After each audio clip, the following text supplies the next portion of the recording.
Well, I think the coup d'etat of 1953 played a big role in Iranian history in terms of its politics, and basically transformed the situation in Iran. Ever since then, we've had the Islamic Revolution. Ever since then, we had a very deep deterioration of relationship between the U.S. and Iran, and there's been so many consequences. And I've always felt that it was really incredible how there was an amnesia about a discussion about this period, and that perhaps if we didn't have the summer of 1953 coup d'etat, we would not have been in the shape that we are in today. So why isn't there more discussion about how did it happen, why did it happen, and what are the consequences?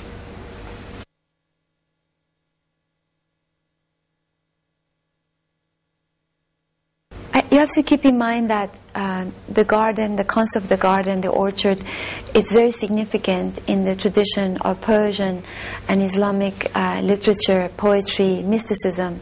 And to Iranian people, it's a very loaded metaphor, both in a way that it represents an idea of spiritual transcendence, a sacred space, a place to let go of the world of banality, and also politically it suggests an idea of a space of independence and freedom. So for us, in this garden, in this film, I took that and turned it into also a place of exile. So again, another type of metaphor. So for me, as a film that is very allegorical, the orchard plays a central role in this story.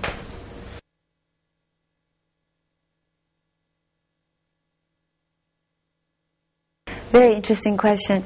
It seems to me that unless we look back in the history, we cannot really move forward. And I find it very fascinating that history is repeating itself. And I mean, when I made this film, which has been 6 years, and this summer as we were finalizing the edit, we had the election and finally the uprisings, and there was an incredibly strong resemblance and parallel in terms of where we're coming from in the 1950s, and actually you look back over 100 years, generations of people of Iran were fighting for democracy and liberty.